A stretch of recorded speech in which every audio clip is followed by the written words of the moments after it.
కూడా కేంద్ర ప్రభుత్వం హామీ ఇచ్చింది. కానీ ఇప్పుడు ఏమైపోయింది? ఇది మొత్తం అబాండన్ చేసిండ్రు. గోదావరి కావేరీ లింకు అంటే ఇప్పుడు ఇచ్చంపల్లి నుంచి కాదు, పోలవరం నుంచి కావేరీ లింకు పెడితే తెలంగాణకి ఇది అన్యాయం కాదా? ఇంత దారుణమైన అన్యాయం జరుగుతుంటే ఈ ప్రభుత్వం ఎందుకు నోర్లు మూసుకున్నది అనేదే మా ప్రశ్న. అంటే వాస్తవానికి ఏం జరుగుతుంది దీని ద్వారా మనం అర్థం చేసుకునే ప్రయత్నం చేస్తే, ఇప్పుడు రేవంత్ రెడ్డి ఏమంటుండు, బనకచెర్లకు ఒకవేళ మీరు అనుమతిస్తే మా తెలంగాణలోని పాలమూరుకి ఎన్ఓసి ఇవ్వండి అంటున్నాడు. కానీ ఇక్కడ జరిగే నష్టం పాలమూరు జిల్లాకు నష్టం, గోదావరికి నష్టం, రెండు రకాల నష్టం చేస్తున్నాడు రేవంత్ రెడ్డి. ఈయన అవగాహన రైత్యం వల్ల ఏంది ఇక్కడ? నిజానికి పాలమూరుకు కేటాయించిన 90 టీఎంసీలు మనవే, 45 టీఎంసీలు మైనర్ ఇరిగేషన్, 45 టీఎంసీలు మన హక్కుగా రావాల్సిందే. అది ఆల్రెడీ ఆ 80లో పైన కర్ణాటకకు 14 అనుమతి ఇచ్చేసిండ్రు, 21 మహారాష్ట్రకు అనుమతి ఇచ్చేసిండ్రు. ఈ 45 మనకి ఇచ్చి తీరాల్సిందే. ఇన్ఫాక్ట్ ఆ విషయం ఇప్పుడు ట్రిబ్యునల్ ముందు ఉంది. మొన్న బ్రిజేష్ కుమార్ ట్రిబ్యునల్ ముందు మన అడ్వకేట్లు వాదన వినిపిస్తుంటే బ్రిజేష్ గారు బెంచ్ మీద నుంచే అన్నాడు, ఆ 45 మీయే కదండి, నాగార్జున సాగర్ పైన ఉండే భూభాగం తెలంగాణదే కదండి, మీ పరివాహక ప్రాంతమే కదా, ఆ నీళ్లు మీయే కదా, దానికి మళ్ళా ట్రిబ్యునల్కి ఎందుకు వచ్చిండ్రు అనేటువంటి కామెంట్ కూడా బ్రిజేష్ గారు చేసిండ్రు.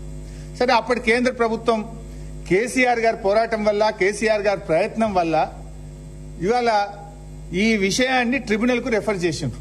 మొత్తం రీడిస్ట్రిబ్యూషన్ ఆఫ్ కృష్ణా వాటర్ 811 పాతై, కొత్తగా బ్రిజేష్ గారు ఇచ్చినటువంటి 194, రెండు కలిపితే 1005 టీఎంసీలు. ఆ 1005ను రీడిస్ట్రిబ్యూట్ చేయండి, ఈ 45 కూడా తెలంగాణకి ఇచ్చే విషయాన్ని కూడా బ్రిజేష్ కుమార్ ట్రిబ్యునల్ ముందుకు పోయింది.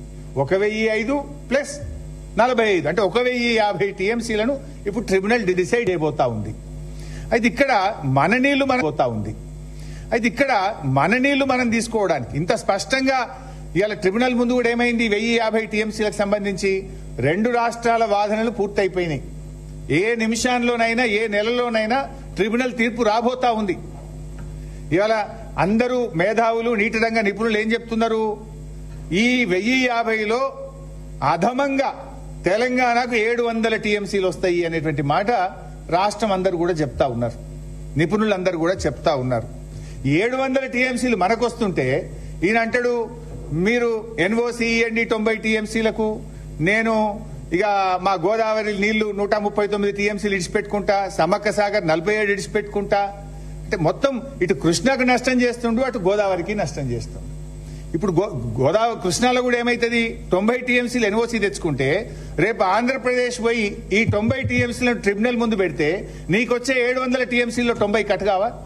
ఈ 90 నీకు హక్కుకు వచ్చేటియే, నీ 45 నీ మైనరే, ఈ 45 డైవర్షన్ లో రావాల్సినయే. ఈ 90కి నువ్వు ఎన్ఓసి తీసుకుంటే రేపు కృష్ణా ట్రిబ్యునల్లో ఇంకో నెలకో 2 నెలలకో 3 నెలలకో వచ్చే అవార్డులో నీకు రావాల్సిన 68%. కృష్ణా నదిలో తెలంగాణ పరివాహక ప్రాంతం 68%. ఈ 1050లో 68% ప్రాతిపదికన, నీ అవసరాల ప్రాతిపదికన నీకు 700 టీఎంసీలు వస్తాయి. నువ్వు అనవసరంగా ఈ ఎన్ఓసి 90 తెచ్చుకుంటే ఏమైతుంది, వచ్చే 700లో నీ 90 గాటపట్టు తీసుకోక నువ్వేదో సాధించినా అని గొప్పలు చెప్పేటువంటి ప్రయత్నం చేస్తా ఉన్నావు. రెండవ అంశం ఏమైతుంది, ఇంక ఏం కిటుకు పెట్టింది తెలుసా, ఈ 47 టీఎంసీలు వదులుకోవాలన్నట. రెండవది ఏం పోతుంది, ఆల్రెడీ ఇందాక చదివి వినిపించిన సగం నీళ్లు మనకి ఇవ్వాలి ఈ డైవర్షన్ లో అని. ఇప్పుడు ఏం డైవర్షన్ పెట్టినరు, 148 TMC of unutilised water of Chhattisgarh is getting diverted. 148 టీఎంసీలు ఏదైతే ఛత్తీస్గఢ్ వాడుకోలేదో దాని డైవర్షన్ పెట్టినారు. అందులో సగం అంటే 74 రావాలి కదా మనకు. ఆ 74 రాకుండా ఇవన్నీ వదులుకుంటే మనకు గోదావరి డైవర్షన్ లో భాగంగా వచ్చే మన 45 మనకిస్తారట, మైనర్ ఇరిగేషన్ సేవింగ్ లోని మన 45 మనకిస్తారట. మరి కొత్తగా వచ్చేదేముంది, పొడగొట్టుకుంటా వచ్చుడుందా ఇంకేమన్నా? అంటే ఇది పూర్తిగా ఒక తెలివి తక్కువ పనిగా ఈ రోజు ఈ రాష్ట్రం పడతా ఉంది. అంటే పాల మీటింగ్ లో తెలంగాణ వాదిస్తూ వచ్చింది, కానీ మీరేం చేస్తుండ్రు, అది ఏమి పట్టించుకుంటలేదు. మనకి ఇంకా 139 టీఎంసీకి గోదావరిలో సిడబ్ల్యూసీ అనుమతులు పెండింగ్ లో ఉన్నాయి. అది కాకుండా 74 ఇవి రావాలి కదా ఇంటర్లింకింగ్ ఆఫ్ రివర్స్ లో, 148లో సగం ఏమంటే ఆ రోజు ఒప్పుకున్నది కదా కేంద్రం. ఈ 139 మరియు ఈ 74 అంటే 213 టీఎంసీలు ఇవాళ తెలంగాణకు బొక్కబడబోతున్నది. గోదావరిలో 213 టీఎంసీలు తెలంగాణకు నష్టం జరగబోతా ఉంది. ఈ తుగ్లక్ గవర్నమెంట్ వల్ల, ఈ అవగాహన లేనటువంటి ఈ కాంగ్రెస్ ప్రభుత్వం యొక్క తప్పుడు చర్యల వల్ల ఒకవేళ ఈ ప్రాజెక్టుకు అనుమతి అంటూ జరిగితే 213 టీఎంసీలు గోదావరిలో మనకు నష్టం జరగబోతా ఉంది. ఇది కాకుండా అసలు ఓవరాల్ గా మనం ఏం జరుగుతుంది ఇంకా కూడా అర్థం చేసుకునే ప్రయత్నం చేస్తే, ఇప్పుడు ఆంధ్రప్రదేశ్కు వాళ్ళు 200 టీఎంసీలు డైవర్షన్ అనుకున్నారు. వాళ్ళు ఎంత ప్లాన్ గా చేస్తుంది? ఇప్పుడు 47 సమ్మక్క వదిలిపెట్టాలట, మనం 15 మాకు గోదావరిలో సేవింగ్స్ ఉన్నాయని పెట్టిండ్రు, 45 ఈ ఇంటర్లింకింగ్ ఆఫ్ రివర్స్ లో ఆంధ్రప్రదేశ్ షేర్ అంటున్నారు. కర్ణాటక డీకే శివకుమార్ మా షేర్ ఇవ్వండి అని అడిగింది కదా, వాళ్ళకు 16 టీఎంసీలు ఇచ్చింది. ఇస్తే కర్ణాటకకి ఏం చెప్తుంది ఆంధ్రప్రదేశ్, మీరు పైన 16 టీఎంసీలు కృష్ణాలు ఆపుకోండి, మేము మీ 16 కింద గోదావరిలో మేము తీసుకుంటాం ఇడా అంటున్నారు. కృష్ణాల మీద ఆపుకోండి, మేము కింద 16 తీసుకుంటామంటున్నారు. అంటే కర్ణాటక ఈ 16, 45 ఆంధ్రప్రదేశ్ షేరు. ఆంధ్రప్రదేశ్ క్లెయిమ్ చేస్తున్న, అది కూడా నిజం కాదు, క్లెయిమ్ చేస్తున్న గోదావరిలో సేవింగ్స్ 15, మన రాష్ట్రానికి హక్కుగా ఉన్న 47 సమ్మక్క వదులుకోవాలన్నట. మొత్తం ఇదొక 123. తమిళనాడుకి ఇస్తామన్న 44.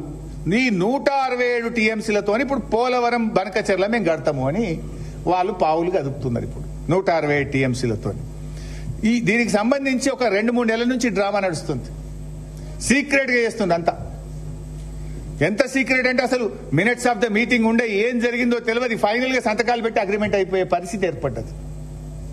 ఐఎమ్ సేయింగ్ విత్ అథారిటీ, నేను నా దగ్గర అన్ని ఆధారాలతో చెప్తున్నాను. నేను ఇప్పటిదాకా ఎన్ని మీటింగ్లు అయినాయంటే, మన ముఖ్యమంత్రి కూడా ఒక మీటింగ్ లో పాల్గొన్నాడు.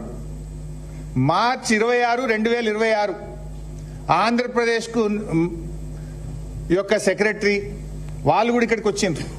యూనియన్ సెక్రటరీ ఒక ఆయన కాంతారావు, ఈయన కూడా ఆంధ్రప్రదేశ్ మూలాలు. అసలు ఆయనకు ఆ పోస్టింగ్ ఎట్లొచ్చింది? చంద్రబాబు ఎంత వ్యూహాత్మకంగా అడుగులు వేస్తున్నాడు.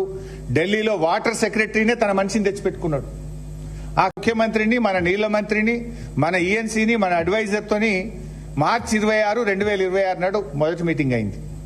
తర్వాత ఏప్రిల్ 27, 2026 నాడు ఢిల్లీలో సెంట్రల్ సెక్రటరీ దగ్గర మీటింగ్ అయితే దాంట్లో సిడబ్ల్యూసీ, ఎన్డబ్ల్యూడి అధికారులు పాల్గొన్నారు. 1 మే 2026 నాడు ఒక మీటింగ్ అయితే Telangana chief secretary, Telangana advisor, Andhra Pradesh chief secretary, Andhra Pradesh అడ్వైజర్లు ఆ మీటింగ్ లో పాల్గొన్నారు. 8 మే 2026 నాడు ఇంకొక మీటింగ్ జరిగింది. 11 మే ఆంధ్రప్రదేశ్ ముఖ్యమంత్రి ఢిల్లీకి వెళ్లి కేంద్ర నీటిపారుదల శాఖ మంత్రి సిఆర్ పాటిల్ కుర్చీలో కూర్చొని సిఆర్ పాటిల్ సమక్షంలో వాళ్ళు ఇంకొక మీటింగ్ పెట్టి ఈ ప్రాజెక్ట్ ముందుకు తీసుకుపోవడానికి ఒక మీటింగ్ జరిగింది. 23 మే ఒక మీటింగ్ జరిగింది. ఇవాళ ఆదివారం, నిన్నగాక మొన్న శుక్రవారం కూడా ఒక మీటింగ్ అయింది ఢిల్లీలో. అది ఇంకొక లింకు, ఏది మన మహానది పోలవరం లింకు కూడా పెడుతుంది. అందులో ఒక 147 టీఎంసీలు తీసుకుపోతామని.